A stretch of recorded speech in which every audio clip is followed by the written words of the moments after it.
Good morning. Here we are for chapter 5 of Dr. A's Stop, Challenge, and Choose.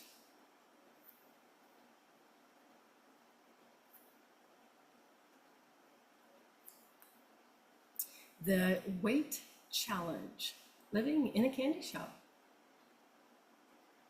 The weight challenge. You've probably heard it said that even the most mediocre smartphones of today have exponentially more computing power than the system that first put a man on the moon. Can you believe that the device in your pocket is more powerful than the one built for taking humans into space and back? Of course you can. Each year, computers get smarter, faster, and more powerful.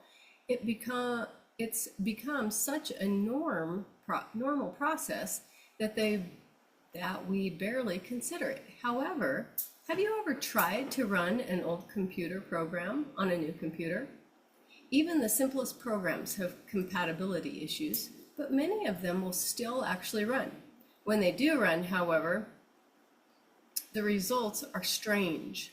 These programs were designed to run on a relatively minuscule amount of memory, and when they are suddenly given access to memory capabilities of modern computers, they overload.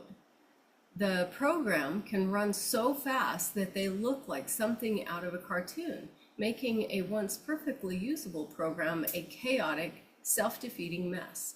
They simply aren't designed to handle the abundance of resources now available in modern computers. Now let's turn back the clock and consider where our internal system started. We were hunter-gatherers. Food was hard to come by, so our bodies developed mechanisms for using energy efficiently. When the hunting party lucked into a big catch, our bodies worked to store as much of the extra energy as possible because we couldn't be sure when the next meal would come or how it would be. We were lean, mean hunting and gathering machines that spent most of our days on the move. Today, our bodies are still using the same internal software, but our resources are radically different. Food is easy to come by, and we're moved by eating all natural food, and we've moved from eating all natural foods to processed foods loaded with sugar and high fructose corn syrup. Where calories were once precious resources, we now are swimming in them. On top of that, many of us live sedentary lifestyles, working at a desk all day only to hang out on the couch when we get home at night. Our software is still in hunter-gatherer mode, so we are storing large amounts of fat and overloading our bodies with unhealthy foods that we were never designed to handle. We are living in a candy shop that our ancestors could never even imagined, and it's slowly killing us. One of the key factors of the Stop, Challenge, and Choose method is awakening us to our surroundings and actions, or becoming mindful. We've already begun to lay the foundation for a life where we are making conscious decisions, but it takes practice. Our lives are complicated, and in many of the cases, our choices and behaviors can be so ingrained that they are almost entirely unconscious. We don't realize that we've eaten too many potato chips until they're gone, and we don't realize that we've overdone it on the wine until the next morning. Many of the people I help face similar challenges, and I found that taking a moment to evaluate where your physical health is currently can help you see the bigger picture of your overall health.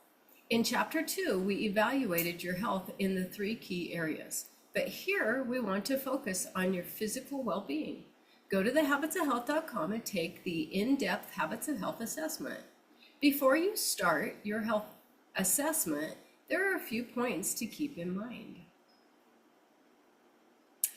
As it was with the other exercises you've done already in this ebook, there are no wrong answers. Being honest with yourself now will give you the best chance at success later.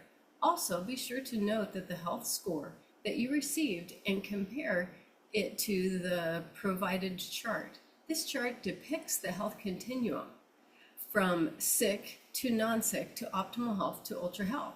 The higher the number, the healthier you are. Before you begin the health assessment, take your best guess at where you think you'll score on this continuum. Your health score: ultra health, 100%. Optimal health, 90 to 100. Health, 80 to 89. Unhealthy, 40 to 79. Very unhealthy, 15 to 39. Sick, 15 or below. When you take the health assessment, compare your guess to your actual score.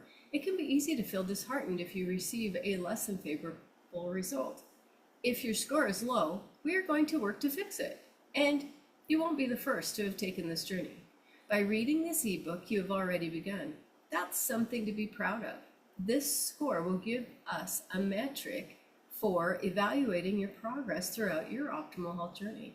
Your initial interest in optimal health may have been to reach a healthy weight, but by now you're probably starting to see that health extends much farther. It even goes beyond our bodies, extending into our minds, our relationships, and how we fill our days, how we fill our stomachs. I want to reinforce how your environment influences our health choices and why it is critical to be mindful and make the right choices in advance. Research shows that less than 1 in 10 people who went to a typical fast food restaurant even claimed that they could resist the temptation of unhealthy options. Think you'll be okay and order a healthy salad? Think again. That just makes matters worse. People were 3 times more likely to select an unhealthy option. French fries? If a healthy option, such as a salad, was on the menu. So remember, stop before you decide where you go. Challenge. Where can I eat that serves healthy food? You could make better choices. Choose a healthy food restaurant or bring a healthy snack or meal replacement with you before you even leave. Thriving in a candy shop, building a new habit.